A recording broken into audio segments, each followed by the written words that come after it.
PAPIM est fondé le 18 février 2016, suite au décès d'une scientifique qui s'appelle Shaïda, aussi connue sous le nom de PAPIM.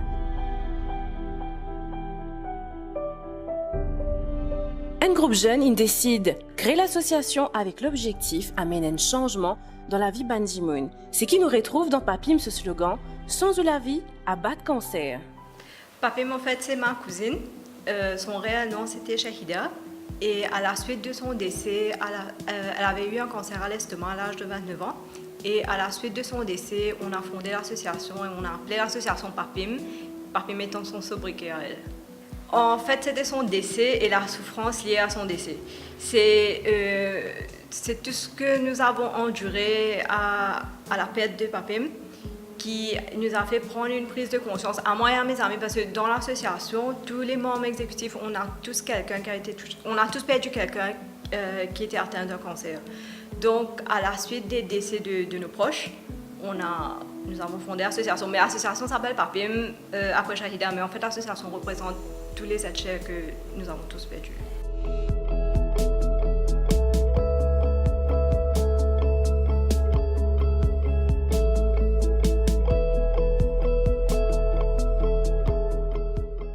On a fondé et enregistré l'association en 2016, mais nos activités ont débuté en février 2017 pour le World Cancer Day 2017.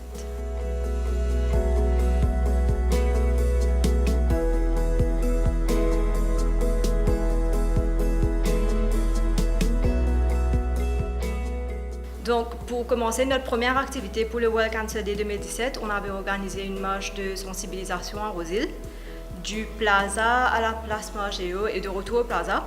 Et là, au Plaza, on avait observé une minute de silence en hommage à tous ceux qui ont perdu la vie au cancer. Et ensuite, on a fait une lancée de ballons. Ça, c'était pour le World Cancer Day. Et quelques mois après, nous avons organisé un fundraising dinner pour aider un nourrisson qui était atteint d'une leucémie aiguë.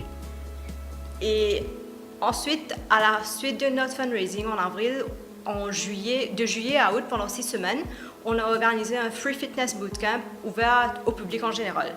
Et le Fitness Bootcamp était assuré par un Certified Fitness Coach. Ça, c'était en 2017.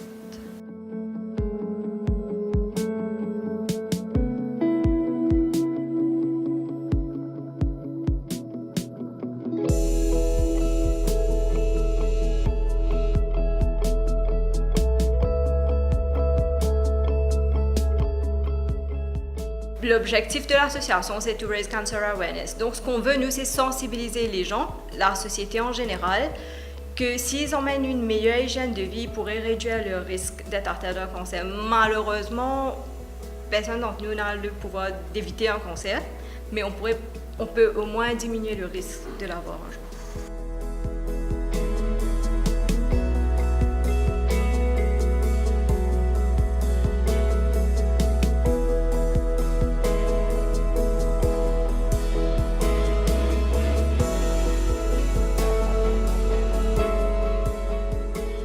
Nous avons approximativement 200 jeunes sur un total de 300 membres, mais nous avons plus de 1000 followers. Mais le comité exécutif même, nous sommes à 7 et nous sommes tous jeunes. Tout le monde a moins de 35 ans, donc nous sommes tous très jeunes.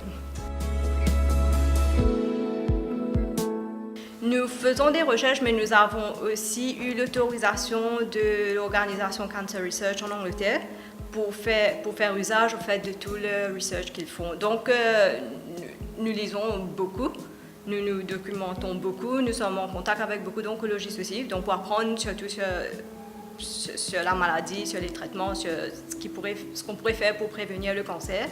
Mais nous avons aussi l'approbation pour faire usage du Cancer Research, de tout ce qu'ils trouvent en fait.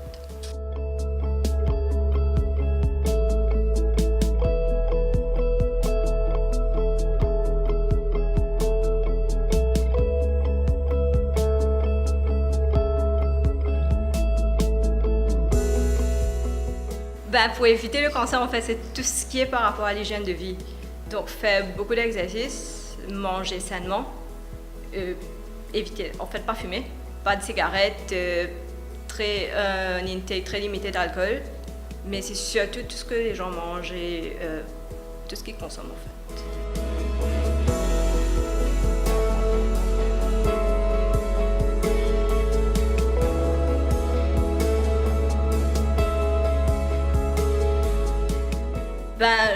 Premièrement, c'est d'avoir pu sensibiliser le nombre de personnes que nous avons pour notre première activité elle-même. C'était pendant un cyclone, il y avait le cyclone ce jour-là, le 4 février 2017. Et malgré le cyclone, malgré le temps, on avait eu plus de 100 personnes arrosées la marcher avec nous. Donc ça, je pense que c'était déjà un très grand succès. Et ensuite, le fait qu'on a pu aider un nourrisson à travers son traitement, je pense que c'est...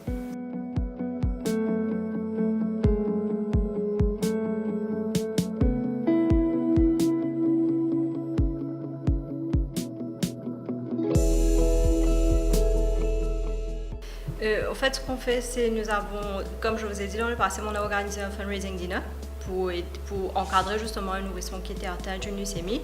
Mais ce que nous avons aussi fait, c'est l'année dernière, pour le World Cancer Day de l'année dernière, on avait organisé une compétition de foot. Et pour cette compétition, on avait distribué un CD.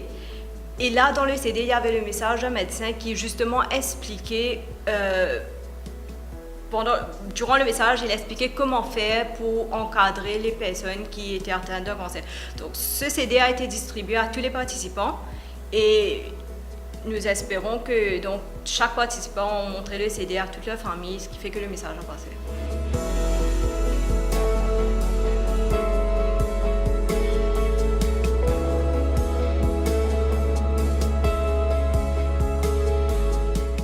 Par rapport au lancement même, ça a été assez smooth dans le sens qu'on a eu beaucoup d'encadrement des proches, des amis et surtout le comité exécutif étant très soudé.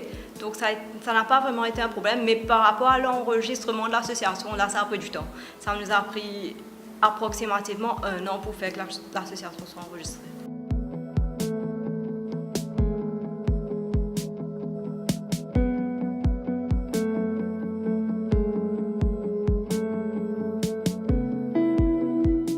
Donc nous avons eu l'occasion de parler aux élèves de la HSI, de la Forme 4 à la HSI en fait.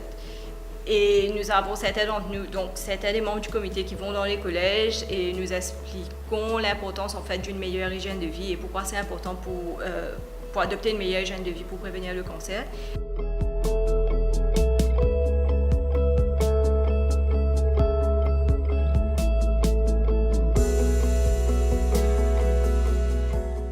Le response que nous avons eu, en fait, les jeunes sont touchés, dans le sens que le cancer, ça atteint tout le monde, il n'y a pas d'âge.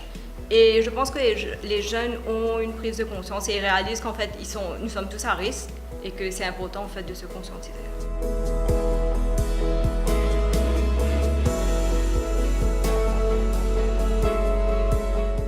Oui, de mener une meilleure hygiène de vie en fait, pour combattre le cancer, comme le dit notre slogan.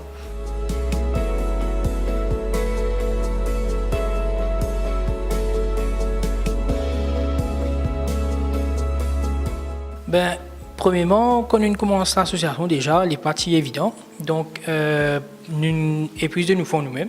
Nous avons une compagnie, une famille, une camarade qui nous aident. Mais en général, il y a beaucoup de compagnies qui sont présentes quand nous demandons d'aide, là. Nous pas vraiment enlever le public. C'est quand nous avons fait une levée de fonds.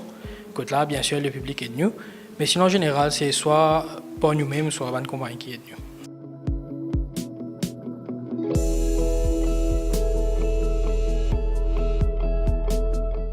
Allons dire qu'il c'est assez stressant parce que pas nécessairement nous habitués que ça va une qualité événement là.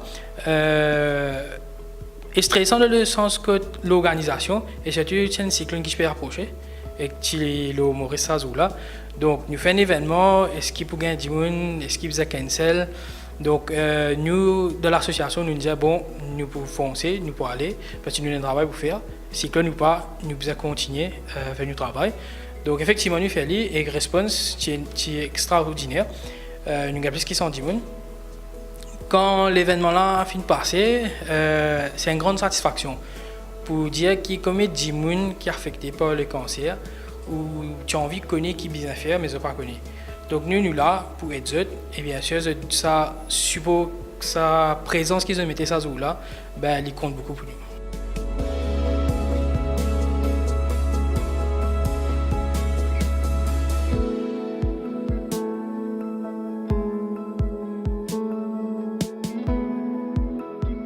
Pour nos plans 2019, il y a plusieurs plans qui nous finissent faire déjà plusieurs événements pour 2019, mais pour les prochains à venir, nous avons une blood donation qui nous peut faire en juin. Nous pouvons un trail vers la fin de l'année et in between, nous pouvons plusieurs hikes qui nous pouvons organiser avec des talks qui nous pouvons continuer à faire dans le collège, avec des centres, etc.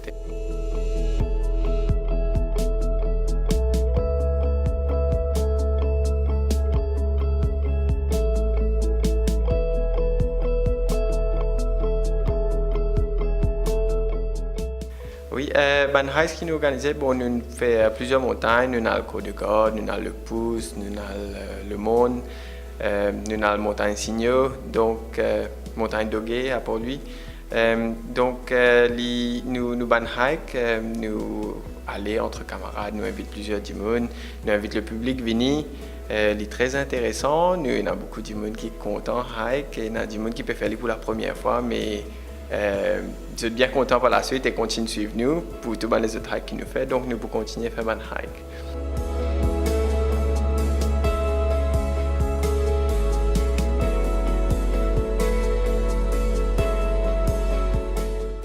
Ça dépend. Il y a une activité qui nous pas nécessairement besoin d'involver les autorités.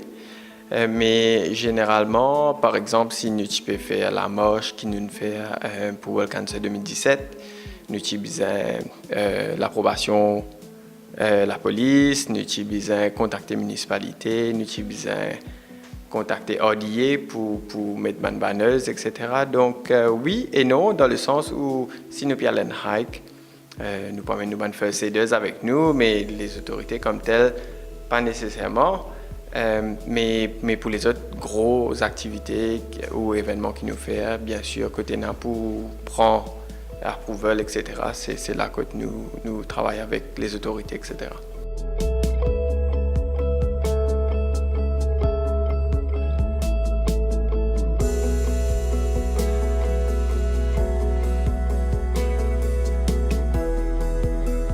Bien sûr, nous sommes très contents, tous les jeunes viennent nous participent dans nos événements. C'est un événement très intéressant, nous dire qui nous organise des hikes, nous organisons des bootcamps, nous faisons tournois de foot, mais tout ça amène des gens faire l'exercice ou faire une activité physique et c'est bon pour eux et en même temps nous essayons de faire une activité de sorte qui se paye à mes autres.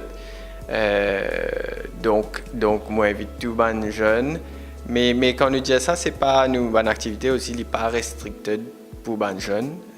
Nous avons un bon parti public et des gens à tout âge qui viennent dans une activité et qui participent.